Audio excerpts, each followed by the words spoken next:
Night has a way of softening everything, even the places that feel busy and harmless during the day. The noise fades, the lights dim, and the world settles into a quieter version of itself, as if it's catching its breath. Roads empty out, doors close, and most people hurry inside, leaving wide open spaces behind them. Parking lots become patches of stillness where the wind moves more freely than footsteps, and shadows stretch just a little farther than they should. It's in those spaces, the ones meant for waiting, pausing, passing through, where silence can feel heavier than the dark around it. Most of the stories you're about to hear didn't begin with fear. They started with simple routines, the kind you don't think twice about because you've done them 100 times before. A quick stop after work, a late run to the store, a moment spent checking the phone before heading home. Ordinary people in ordinary places, each of them stepping into a pocket of night that seemed harmless until something small shifted, a sound too steady, a shape too still, a presence too patient. It's strange how the familiar can turn unfamiliar without warning, as if the darkness knows exactly when you're not paying attention. Across towns and highways and gas stations that never close, these stories follow the same quiet thread. They belong to the hours when most eyes are closed, but a few things stay awake: engines that hum a little too long, voices that don't belong to anyone, figures that linger where no one should linger. There is a certain kind of loneliness in a parking lot after midnight, the kind that makes you aware of your own breathing and the distance between you and the nearest door. And sometimes in that loneliness, something watches back. So as you settle in, let the night stretch out around you the way it did for them.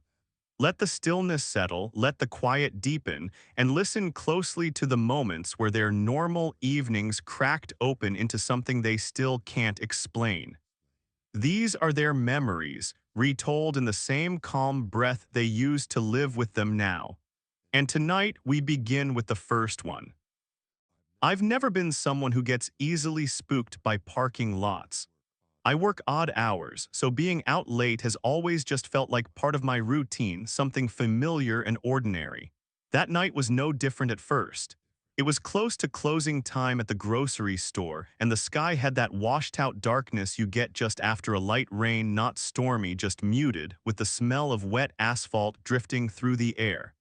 I remember thinking the lot felt unusually empty, even for a weeknight.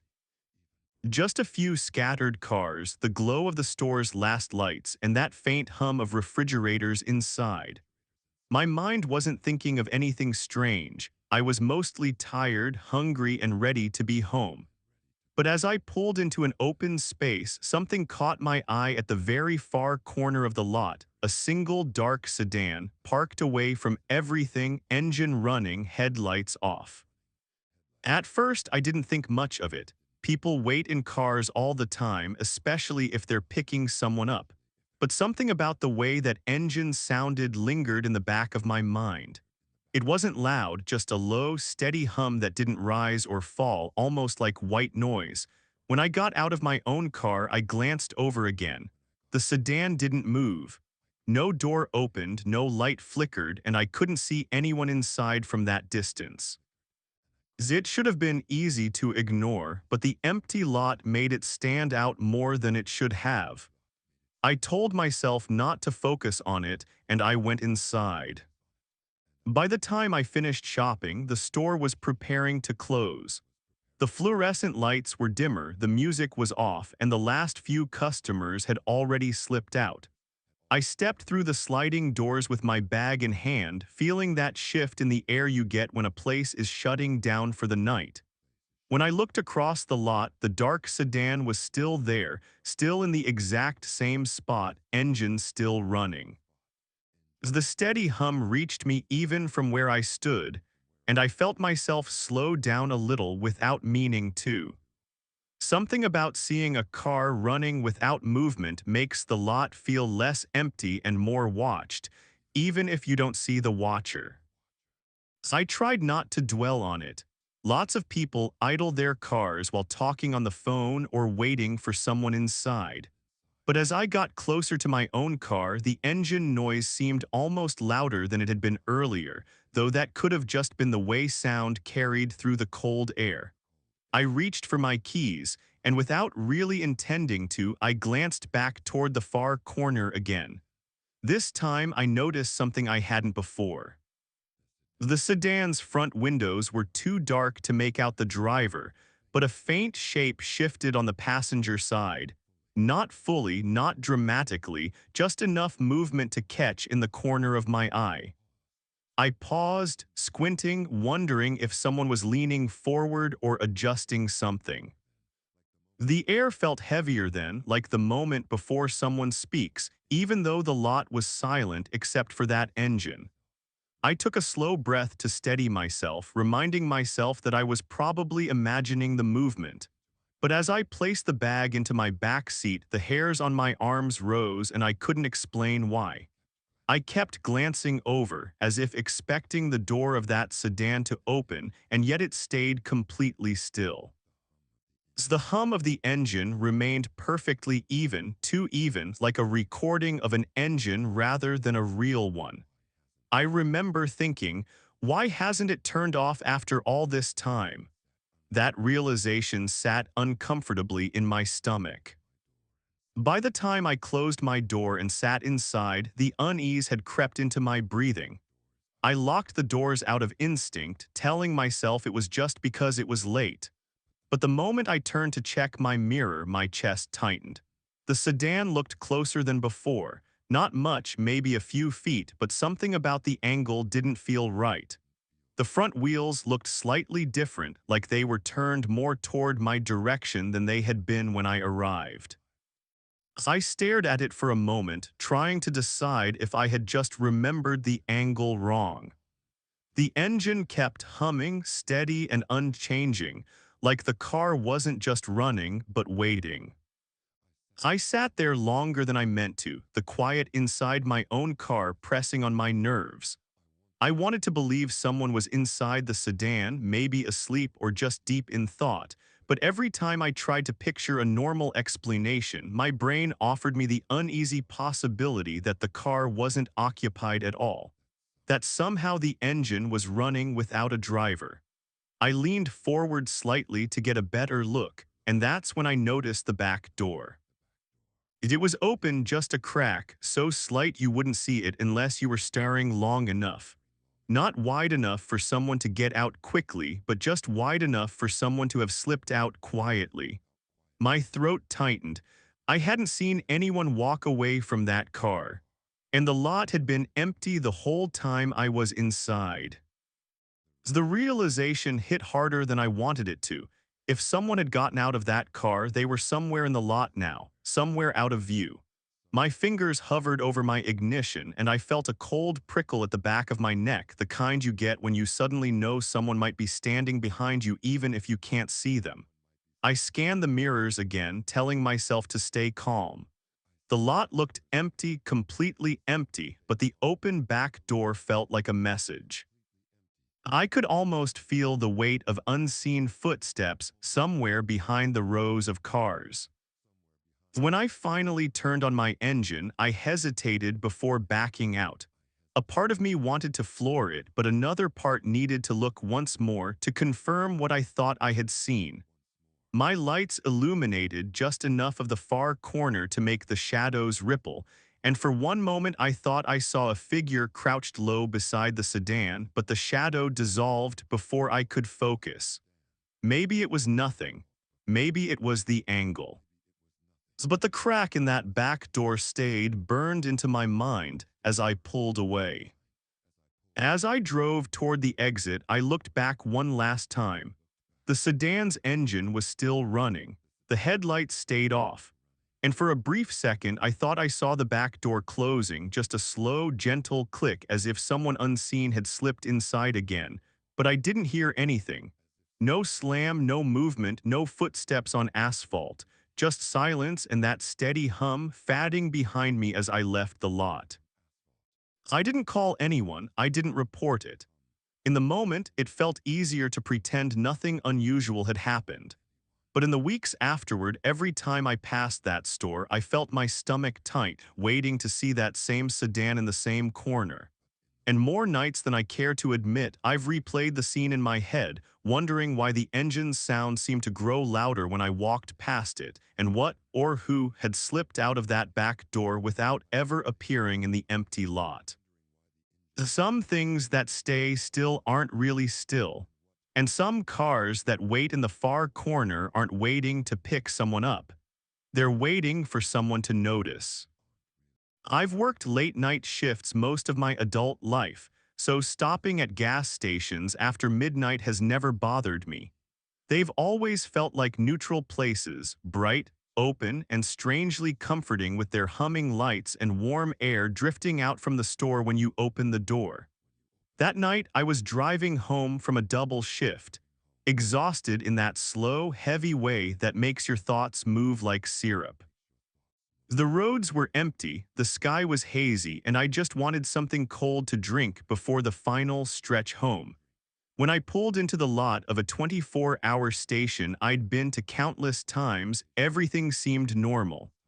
A single car was parked by the air pump, the overhead lights buzzed quietly, and the clerk inside glanced up with a tired half-smile. Nothing about it felt strange at all. It wasn't until I stepped back outside with my drink that the air felt different, colder than it had seconds before, with a sort of stillness that made the night feel bigger around me. I clicked the cap back on the bottle and started walking toward my car when I heard them for the first time, soft, slow footsteps on gravel coming from behind the building. They weren't close, not enough to startle me, but something about the way the rhythm matched the pace of my own steps made me pause. I waited, listening. The footsteps kept going, steady and unhurried, like someone strolling in a slow loop behind the gas station. I remember telling myself it must be an employee taking trash out or someone stretching their legs after a long drive. Still, when I got into my car, the sound continued at the same calm pace. Crunchy pause, crunchy pause. It became clear the footsteps weren't moving toward anything. They were packing, repeating the same path over and over. The hairs on my arms lifted, and I found myself glancing into the side mirror more than I meant to. I couldn't see much in the reflection, just the faint glow of the gas station lights fading into darkness, but the footsteps kept going, perfectly spaced, like the beginning of a sound loop. I waited for the person to eventually come out from behind the building, but no one did. I tried not to overthink it. Exhaustion makes small things feel bigger. But something shifted when I started my car. As soon as the engine turned over, the footsteps stopped mid-crunch, completely. The sudden silence felt unnatural, like the sound had been cut off rather than faded out. I froze with my hand still on the key, listening to the new stillness. My pulse thudded louder than it should have. I cracked my window halfway, telling myself it was just curiosity, but really it was something deeper, that strange instinctive fear you feel when something ordinary suddenly stops making sense. The night behind the building was quiet, too quiet for a place that had been filled with steady noise a moment earlier. I tried to leave, I really did. I reversed out of the spot and turned toward the exit, but halfway across the lot I felt this creeping sense that I needed to look again. Maybe it was paranoia, maybe just fatigue, but something in me wanted to confirm that nothing was behind that building. I slowed the car, angled my headlights slightly, and rolled down the window just enough to hear the outside air. At first, I heard nothing but the faint hum of the gas station canopy lights. Then, right as I leaned forward, the footsteps started again, not looping this time, but moving, slow and deliberate, heading toward the side of the building. My breath caught. The gravel shifted in a pattern that made my skin prickle. Whoever it was, they were walking with purpose now. The clerk inside didn't react at all. He just kept scanning items for another customer, unaware of the sound outside. I tried to calm myself down, telling myself it was just another person walking, maybe someone who didn't want to be seen. But the footsteps were strange, too steady, too even, almost metronome-like. They didn't vary in pace or weight. Just crunch, crunch, crunch, like a recording of footsteps being played over the ground. I couldn't stop staring at the corner of the building, waiting to see someone round it. But no one did. When I finally gathered the nerve to drive closer and check, I pulled alongside the building slowly, headlights sweeping the ground. The gravel shifted under the light, the dust catching on the beam, and that's when I saw it. Fresh footprints appearing one after another in a neat line, pressing into the ground as if an invisible weight was stepping forward. I didn't see legs or a shadow or anything that could make them. Just the marks sinking into the gravel in real time, crisp edges forming, one after the other. I froze, my breathing turning shallow, because there was no logical explanation for what I was seeing. And then the pattern changed.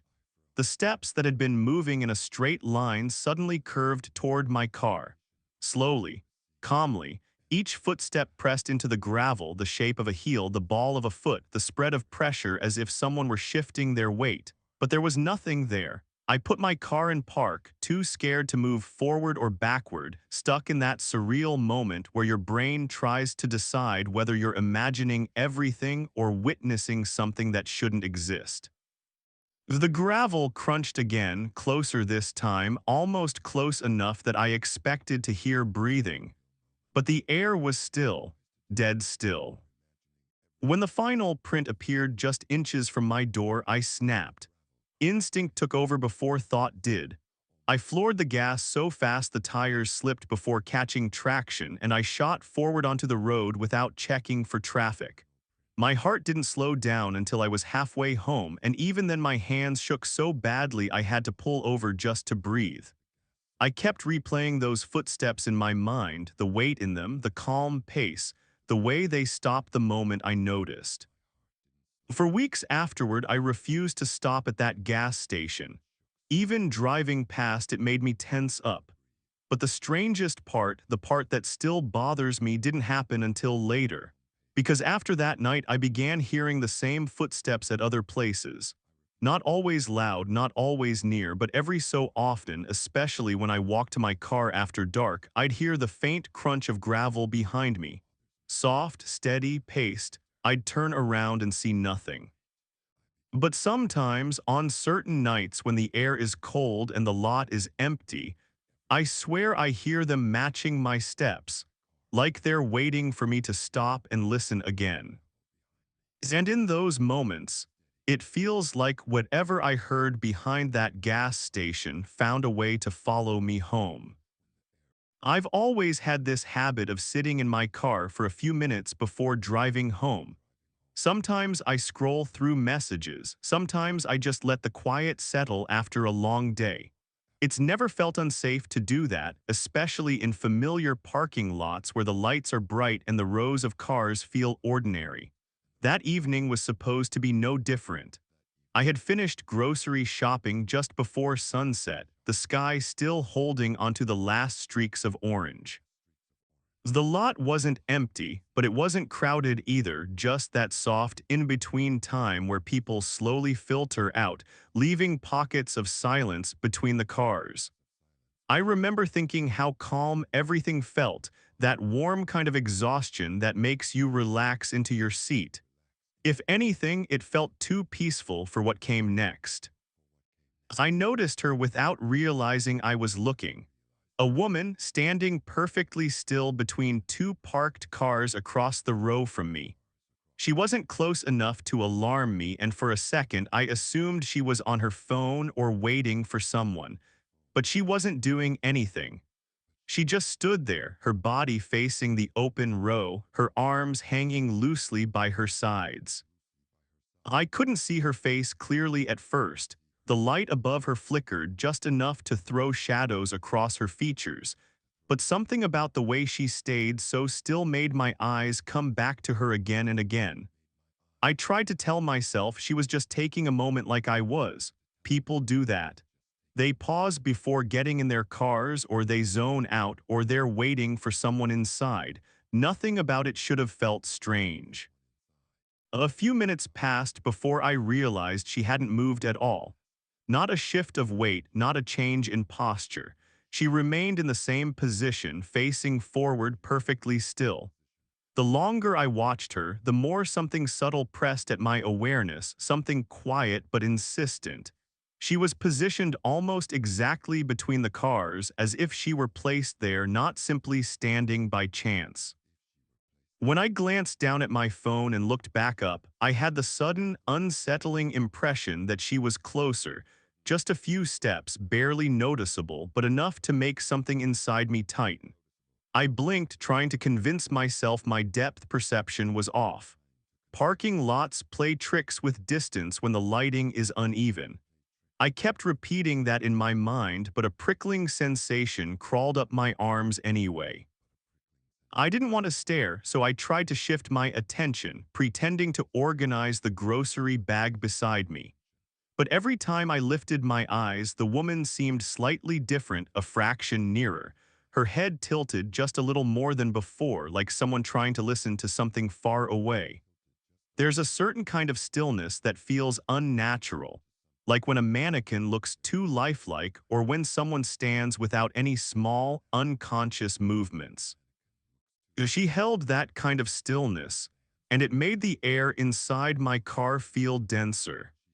I hesitated to turn on my engine, not wanting to draw attention to myself, even though I logically knew she probably wasn't paying any attention to me at all.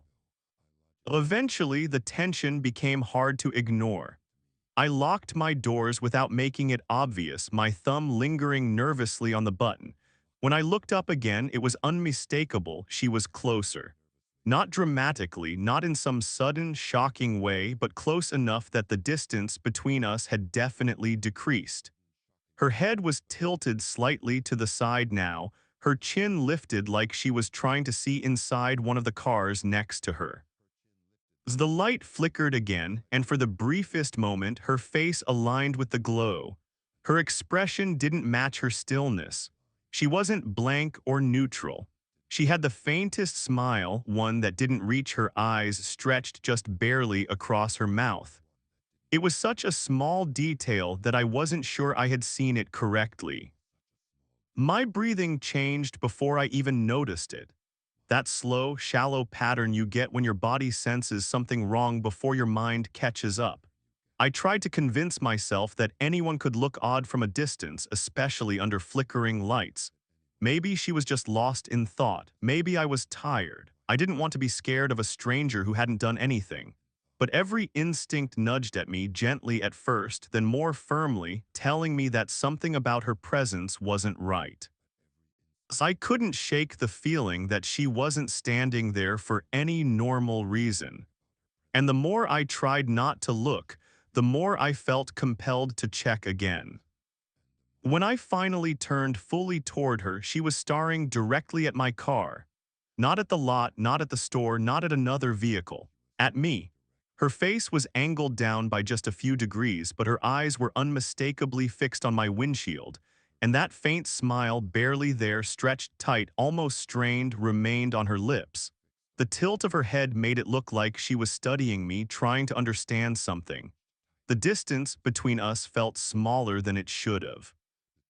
My fingers tightened around my steering wheel. I didn't move immediately. I hesitated just long enough to feel the weight of her attention, like a cold line against my spine. The moment I turned my engine on, she shifted. Not quickly, not dramatically, but subtly, a small tilt of her shoulders, a slight step forward that I could hardly see. The light flickered again, and in that brief dark-to-light transition, it looked as if she had moved more than a single step, like the space between us had been swallowed. My heart thudded once hard. I put the car in reverse and backed out slowly, keeping my eyes trained on her without blinking. She didn't move again, but her stare didn't break either.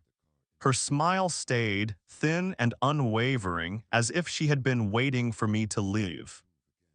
As I pulled away, something inside me resisted the urge to look back.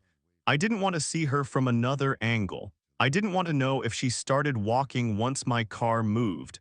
But the temptation crept in anyway, that cold curiosity that comes after fear. I finally checked my rearview mirror just once. The space between the cars where she had been standing was empty, completely empty. I scanned the rest of the lot, expecting to see her somewhere, standing in a different row, walking toward the store, anything. But she wasn't there. There was no sign of movement at all. Driving home, I kept going over the moments, trying to piece them into something logical. Maybe she had crouched down. Maybe she had stepped into one of the cars. Maybe I was just tired and misjudged the shadows. But the memory of that thin smile stayed with me, and so did the feeling that she had been closer every time I looked away. For days afterward, I found myself checking between cars when walking through lots, half expecting to see her shape, that stillness, that forced calm. I never saw her again, but every parking lot at night feels different now, quieter, heavier, like something could be standing perfectly still just out of sight, waiting for someone to look away long enough to come closer. And sometimes, when I turn my head too quickly, I still feel the ghost of that stare, as if she left it behind for me to remember. I spent a lot of late nights on my college campus, mostly because I preferred studying in the library when it was quiet. It sat near the edge of campus, right between Building C and Building D, with a long parking lot stretching out behind it. During the day, the lot was always crowded, full of students rushing to classes, bikes flying by, professors cutting across the lanes like they were late to save the world. But after midnight, the campus changed. The spaces emptied, the air cooled, and the walk to my car became strangely calming. I usually liked that silence, the soft hum of the street lamps, the sound of my own footsteps echoing off the buildings, the way the night made everything feel softer. It was a routine I never thought twice about. That night was like any other. I stayed later than I planned, finishing an assignment I'd put off too long. And by the time I stepped outside, the campus had that hollow, echoing quiet that only gets heavier the closer it gets to morning. My backpack felt heavier than it should have, probably from the exhaustion, and I remember pulling my jacket tighter because the temperature had dropped enough to sting. The parking lot looked almost peaceful, rows of empty spaces, a few scattered cars, and the weak glow of the lamps spilling yellow light across the pavement. I started walking toward my car, mind drifting, ready to go home and collapse. I was about halfway across the lot when I heard it. A voice, soft, low, almost like a whisper, drifting from the direction of Building D. It said my name, not loudly, not urgently, just a gentle, even tone like someone lightly calling out to get my attention. I froze instinctively and turned, expecting to see someone I knew. At this hour, it could have been a classmate or someone from a study group. But the walkway and the steps leading up to Building D were empty. I waited, listening. The voice didn't repeat at first, and for a moment I wondered if I imagined it, maybe my tired brain playing tricks. Then I heard it again, same tone, same softness, same distance, calling my name with a sort of slow, deliberate calm. It came from the exact same spot, right near the corner of Building D where the shadow cut across the wall, but nothing moved there. No shifting shapes, no footsteps, not even the small noise of someone adjusting their bag or clearing their throat. Everything stayed perfectly still. I stood there longer than I should have, trying to make sense of it. Maybe someone was sitting on the steps. Maybe they slipped behind one of the pillars. Maybe I just wasn't seeing them right. But the stillness unnerved me. Usually when someone calls you, they look at you, wave, step forward. But whoever was calling didn't do anything except repeat my name in that same soft tone, as if the space itself had learned how to speak it. I tried to rationalize it as I kept walking toward my car, but every few steps I'd hear it again, always the same distance, always the same pitch, never getting closer or fading away. It didn't matter how far across the lot I walked. The voice remained fixed in the same spot, like it was pinned to the corner of Building D. I glanced toward the attendant's booth near the entrance, hoping maybe someone else had noticed. But the booth was empty. The night guard was either on patrol or taking a break. The stillness around me felt heavier with each step. My phone buzzed in my pocket, and when I took it out to check, the screen glare made the darkness look deeper when I looked up again. By the time I reached my car, the voice had stopped. I fumbled with my keys, feeling that strange pressure in the air, the kind you get before a storm breaks. I opened my door, but before getting in, something made me look back toward Building D one more time. The lot was quiet. The shadows stretched long, and then the voice called my name again, louder this time, but not in volume, in closeness. It sounded like it came from a few feet to my left, my breath caught in my chest. I whipped my head around, expecting someone to be standing near me, but there was nothing. Just empty spaces, the faint buzz of a lamp, and the cool wind brushing past my shoulders. But the voice had been right beside me. I didn't move at first. I just stood there with my hand on the car door, staring into the empty stretch of pavement. The silence that followed felt alive, like it was waiting for me to respond. I swallowed hard and forced myself to get into the car, locking the doors the moment I sat down. I sat there for a few seconds with my hands shaking against the steering wheel. Then, through the closed windows, through the thick stillness of the car, I heard my name again, whispered so close it felt like the speaker could have been lining against the glass. I don't remember pulling out of that parking space. I just remember the rush of movement, the blur of the buildings passing by as I drove off campus without checking my mirrors.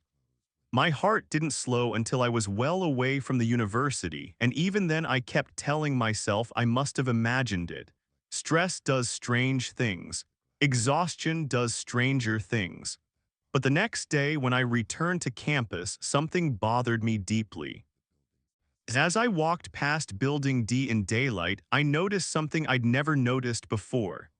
The corner where the voice had seemed to originate, the exact spot, wasn't a place someone could stand. It wasn't a walkway or a step or an alcove. It was a brick wall. A solid, flat corner with no ledge, no recess, nothing. A place where no person could have been standing or hiding or calling from. I never stayed late at the library again after that. And even now, years later, whenever I walk alone at night and someone calls my name softly from behind me, I feel that same cold knot form in my stomach. Because I always remember the voice near Building D, the one that stayed the same distance away no matter how far I walked, until it wasn't distant at all. I've lived in the same apartment complex for almost 4 years now, long enough that the parking lot feels familiar in the way a hallway in your own home does. I know which lights flicker, which spaces stay open late, which cars belong to which neighbors. It's never felt unsafe, just a little too quiet sometimes, especially after 10 when everyone disappears inside and the buildings settle into that hollow nighttime stillness. The lot sits in a wide loop around the complex, with long rows of cars broken up by patches of poorly trimmed bushes. At night, the lamps give off a soft orange glow that makes everything look slightly faded, like the colors drain from the world after dark. I've walked through it 1,000 times without thinking twice, but one night changed how I see that place forever. It was just after midnight when I pulled in, tired from a long drive back from a friend's house. The lot was almost empty, just a few cars scattered near the buildings and the usual quiet hum of the highway a few blocks over. I drove slowly, scanning for a spot close to my unit. That's when I noticed a car pull in right behind me, a dark sedan I didn't recognize, moving at the same gentle pace as mine. At first, I didn't think anything of it. People come and go at all hours. But something about the way it stayed perfectly aligned behind me, matching my speed exactly, made me glance into my mirror more than usual. I turned down the first row. The sedan followed, keeping the same tight distance behind me, not too close, not too far, just there. I told myself they were probably looking for a spot too. That was normal enough. Still, I tested it without meaning to. I slowed down near an empty space, pretending to look at it. The sedan slowed with me, maintaining its exact distance. When I kept driving, it did too. I felt a slight tightening in my chest but pushed the feeling down. Maybe they were doing the same thing, scanning for parking. But when I turned sharply into another lane, the sedan mirrored me perfectly, turning so smoothly it almost felt choreographed. I tried to shake the unease off. It was probably a neighbor who didn't want to pass too close or someone unfamiliar with the layout. But the stillness of the lot made every motion feel amplified. My headlights stretched long across the pavement, and behind them the sedan's lights cast twin beams that moved in perfect sync with mine. I felt myself becoming hyper-aware of the sound of my own engine, the weight of the steering wheel under my hands, the faint hum of the street lamp above. As everything felt slightly out of rhythm, like my surroundings were waiting for me to notice something important. When I finally spotted a parking space not too far from my building, I slowed down and began to pull in. The sedan rolled forward a few feet and then stopped, idling directly across from me. Not in a space, just in the center of the lane, angled as if watching. I hesitated, glancing at the driver's window, but it was too dark to see inside. No silhouette, no faint glow of a phone, no movement at all, just that quiet, steady presence. I sat there for a moment, engine running, unsure if I wanted to get out. The lot felt strangely still, the kind of stillness where even the wind seems to hold its breath. Eventually, I gathered my groceries and stepped out, trying not to look like I was in a hurry. The sedan didn't move. Its headlights stayed fixed on the pavement, not on me, but I felt watched anyway, not by eyes, by attention. That's the only way I can describe it. I walked toward my building, and for a few seconds, everything stayed normal. Then I heard it, the faint, slow roll of tires behind me. I turned slightly without making it obvious. The sedan was creeping forward again, following me down the lane but still not leaving the lot. It matched my walking pace with unsettling precision.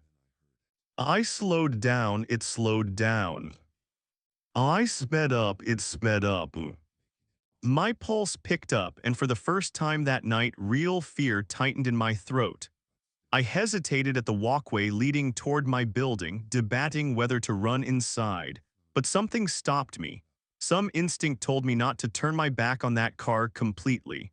I ducked behind a row of cars instead, using the shadows to hide as quietly as I could. From there, I watched. The sedan rolled forward a few more feet and then stopped dead. Its headlights turned off instantly, no fade, no flicker, just darkness. A second later, the engine sound changed. It didn't sputter or wind down. It simply stopped, like someone had cut the power in a single motion. The silence that followed was almost unbearable. I waited, breath shallow, expecting a door to open, footsteps to crunch across the pavement, something, but nothing happened. No movement, no sound, no sign of a driver getting out. My fingers tightened around my grocery bag, feeling the plastic dig into my palm. After what felt like a full minute of stillness, I edged closer between two parked cars, trying to get a better look. The sedan sat in the center of the lane like an abandoned object. Its windows were completely dark. That's when I noticed something that made my chest go cold. The driver's seat was empty. There was no shadow where a person should have been, no headrest silhouette interrupted by a shape. The seat was completely vacant. My brain tried to rationalize it. Maybe the driver reclined too far back, maybe they slid down, maybe the angle was off, but deep down I knew what I saw. There was no one inside that car. I didn't wait to confirm. I ran, not a full sprint, but that tight, panicked fast walk where your feet move ahead of your thoughts. I reached my building, swiped my key card with shaking hands, and slipped inside, locking the door behind me. When I got to my apartment and looked out the window, the lot below looked calm again. The sedan was gone, completely gone. No headlights, no engine hum, no trace of it driving out. I didn't hear it leave. I didn't see the lights sweep across the pavement. It had been rooted in place moments before, and then it vanished without a sound. For the next few nights, I avoided looking out at the parking lot. But eventually, curiosity got the better of me, and I found myself checking the windows more often than not. Sometimes, very late, I'd see a pair of headlights lingering near the far end of the lot, unmoving for long stretches. Sometimes I'd hear the quiet crunch of gravel under slow tires, only for it to stop when I approached the window. And once, only once, I saw a dark sedan pull into the lot, circle twice, and then park facing my building without anyone ever opening the door. I've never forgotten the way it followed me only inside the lot, like the boundaries of the property meant something to it. Like it was confined to that space or bound to it in a way I don't understand. And every time I walk through the lot at night now, I can't shake the feeling that somewhere in the rows of cars, something is waiting for me to forget, to let my guard down long enough for it to follow again. I don't know what it wanted, but I do know this. Some cars move with intention even when no one is inside. And some of them don't follow you anywhere. Except home. I used to close the store with my night manager 3 or 4 times a week. It was a small retail shop in a strip mall, the kind of place where the lights always feel too bright inside and too dim outside. Closing shifts were usually quiet. We'd cash out registers, sweep the floors, lock up the side door, and then walk together across the parking lot before splitting off toward our cars. It was a routine that felt almost comforting, a predictable ending to long, tiring days.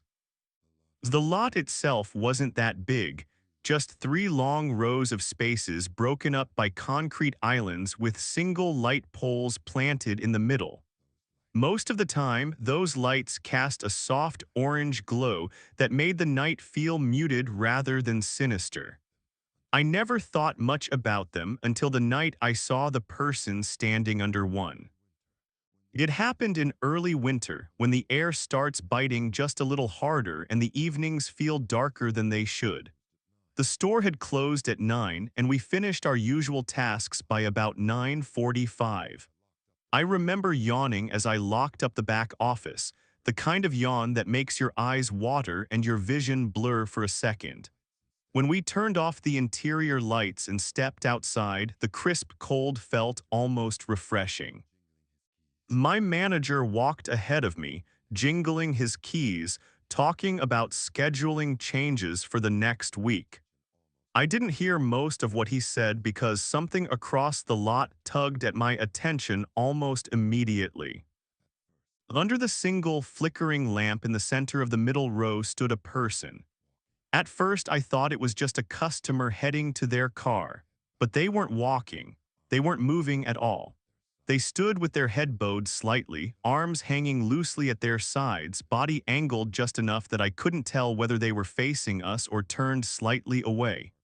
The flickering bulb cast sharp shadows around them, making the edges of their silhouette blur in and out with each pulse of light. I slowed down without meaning to. My manager didn't seem to notice.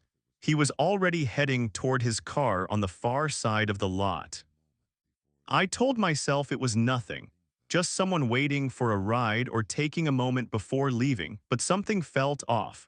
Most people shift their weight, check their phones, look around, do something. This person didn't. They stood perfectly still, almost too still, like they were holding their breath. I tried not to stare, but every few seconds my eyes drifted back.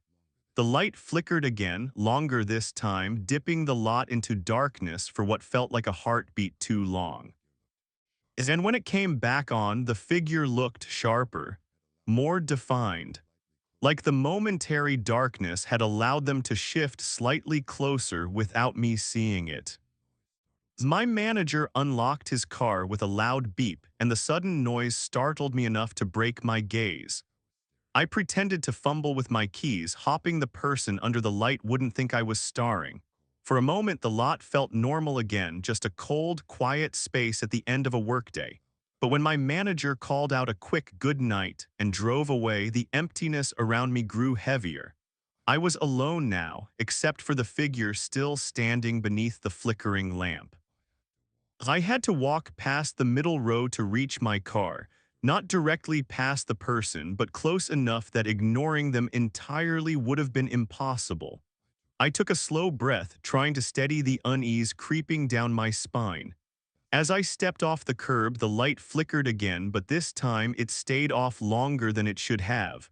The darkness stretched out unnaturally, swallowing the lot in silence. I stopped moving.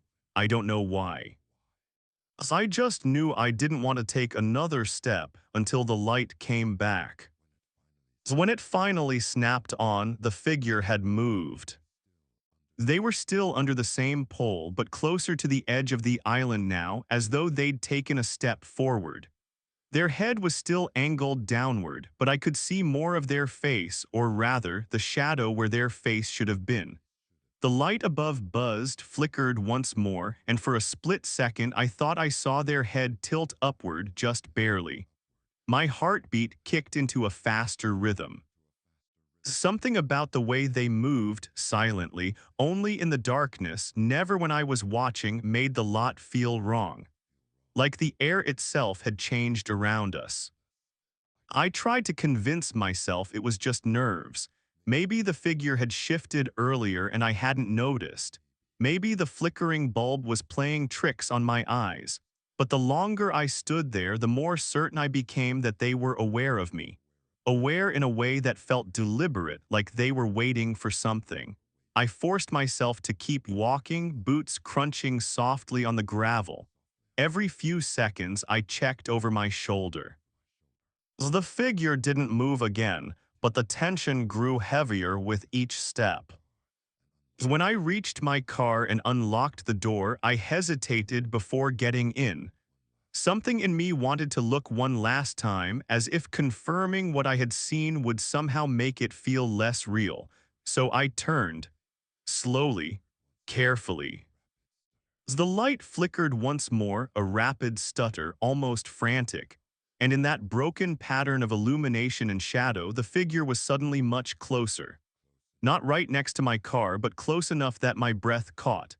They stood just outside the circle of light now, head still bowed, posture unchanged. But they were facing me, directly. And even though I couldn't see their eyes, I felt them, an icy pinpoint of attention locking onto me in a way I can't describe without sounding dramatic. If it wasn't anger, it wasn't curiosity, it was stillness. A waiting kind of stillness that made my skin crawl. I scrambled into my car, hands shaking as I pulled the door shut. The click of the lock echoed louder than it should have. I didn't start the engine right away. I just sat there, breathing shallowly, staring through the windshield at the figure. The light above them steadied momentarily, giving me a clear look. Their face was angled down enough that the shadows hid almost everything.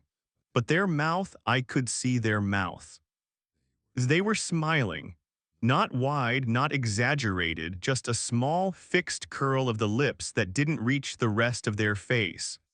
A smile that looked too calm, too deliberate, too wrong in the cold stillness of that empty lot.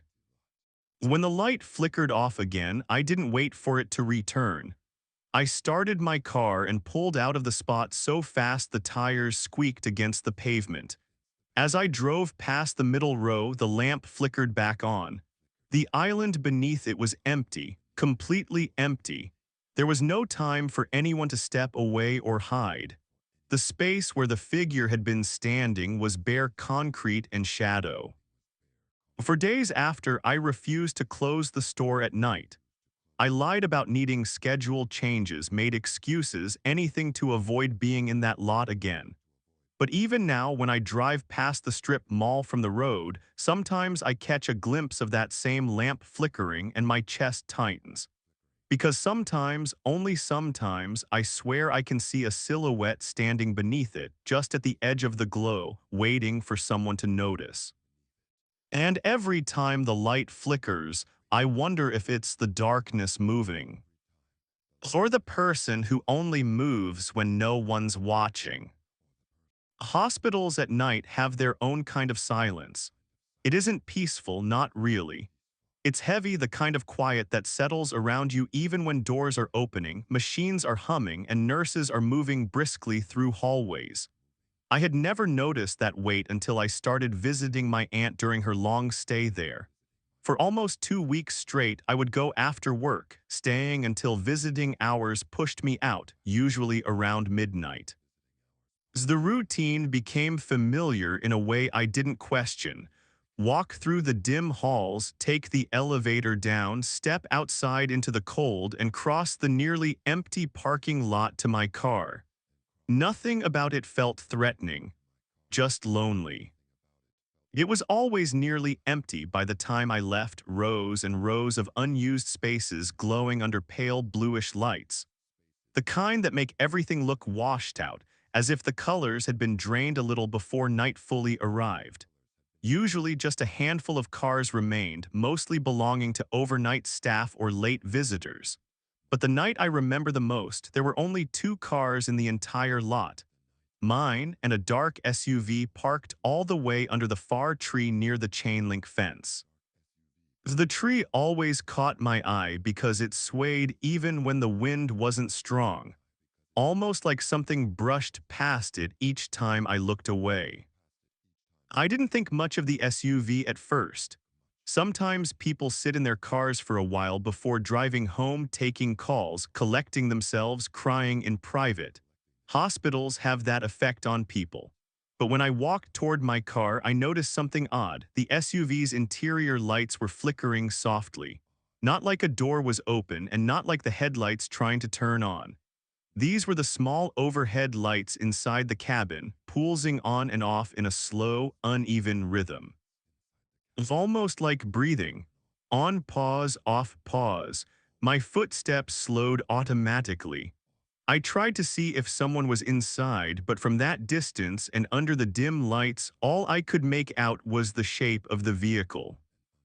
I unlocked my car and set my bag inside, but as I closed the door, the flickering sped up as if it reacted to the sound. I stood still for a moment, my hand resting on the metal, and watched. The lights inside the SUV stopped flickering. They went completely still. That was somehow worse than the flickering because now it felt like the car was watching back. The hospital behind me hummed faintly, the automatic doors hissing open for someone I didn't see. The cold air stung my cheeks, grounding me just enough to remind myself how tired I was. Long days, longer nights. Maybe I was just imagining patterns in a simple electrical issue. I tried to brush it off, but the moment I sat in my driver's seat and turned slightly to check my mirrors, I froze. The SUV's trunk, which had been closed seconds before, was now wide open. Not halfway, not cracked, fully open, like someone had lifted it. My first instinct was that someone was loading something, so I leaned forward to look more carefully. But I didn't see movement, no silhouette, no shifting shadows, nothing. Just an open trunk swallowing the light around it, making the interior look darker than what the surrounding lamps could account for. The darkness inside looked layered, dense, like a space deeper than the trunk should have allowed. I tried to wait for someone to appear, a nurse, a visitor, anyone who might be moving luggage or supplies, but no one showed. The lot remained absolutely still. My heart began tapping in my chest in a thin, fast rhythm, and I realized I was gripping the steering wheel too tightly. I kept telling myself to leave, start the engine, go home, but some stubborn part of my brain wanted confirmation. I needed to see if anyone was there. I cracked my window just a little. The cold air slipped in, sharper this time, almost metallic. I listened. There was no sound, not even leaves rustling or distant traffic. The hospital lot was completely silent. Then somewhere behind the SUV or inside it, I couldn't tell, I heard a soft tapping, hollow, rhythmic, like knuckles gently hitting metal from inside the trunk. Tap, tap, tap. It wasn't frantic. It wasn't loud. It was measured, steady, almost patient. Was the sound of someone knocking to get out, or knocking to be let in. I didn't want to think about either possibility. My breath hitched and I rolled the window back up instantly. The tapping stopped. My pulse kept climbing in my throat as I stared at the open trunk. I expected a head to rise, a figure to shift, a shape to climb out. Nothing happened. But the darkness inside the trunk remained unnaturally deep, like if I stared too long, something within it would stare back. Finally, adrenaline overpowered curiosity. I started the engine, the sudden rumble breaking the silence in a way that made me flinch. I backed out of the space, forcing myself not to look directly at the SUV as I passed. But human instinct is a funny thing, even when you don't want to look. Part of you wants proof that you're not imagining everything. So as I rolled toward the exit, I let my eyes flick toward the SUV. The trunk was closed. Not slowly closing or partially open, fully shut, perfectly aligned. No sign it had ever been open. The interior lights no longer flickered. The SUV looked like an ordinary parked car, silent and still under the tree. I didn't breathe until I reached the main road. For days afterward, I avoided that part of the lot. I parked near the front entrance instead, even if it meant a longer walk. But something continued to bother me. No one ever parked under that tree. People avoided it without realizing they were avoiding it. And once I noticed that, I couldn't unnotice it. Even staff cars never sat there. That patch of pavement stayed empty night after night, as if the lot itself refused to place anything living there. A week later, curiosity got the better of me on a windy afternoon, and I walked toward the tree out of sheer stubbornness. I don't know what I expected, a broken branch, a plaque, tire marks, anything that would explain the unease. But the pavement was unnervingly clean. Too clean. No dust, no leaves, no signs of previous parking, as if nothing ever touched that space long enough to leave a trace. I never saw the SUV again. But sometimes late at night, when I passed the hospital on the main road, I glanced toward the lot. And every so often, not always, just enough to unsettle me, I see a dark shape parked under that same tree exactly where it was that night. I never see anyone get in or out. I never see the lights turn on. It's just there waiting. And if I stare long enough, I swear I can see the faintest flicker inside the cabin, pulsing like slow, heavy breathing. As if something inside is still knocking, waiting for someone else to hear it. Night has a way of revealing things we overlook in the daylight. In parking lots where we expect nothing more than empty spaces and cooling engines, fear seems to move quieter, choosing the moments when we're alone, tired, and just trying to get home. All these stories share that same fragile truth that the places meant for waiting and passing through can hold shadows we're never meant to see. And when the lights grow dim and the world falls silent, even the most ordinary corners can feel like they're watching back.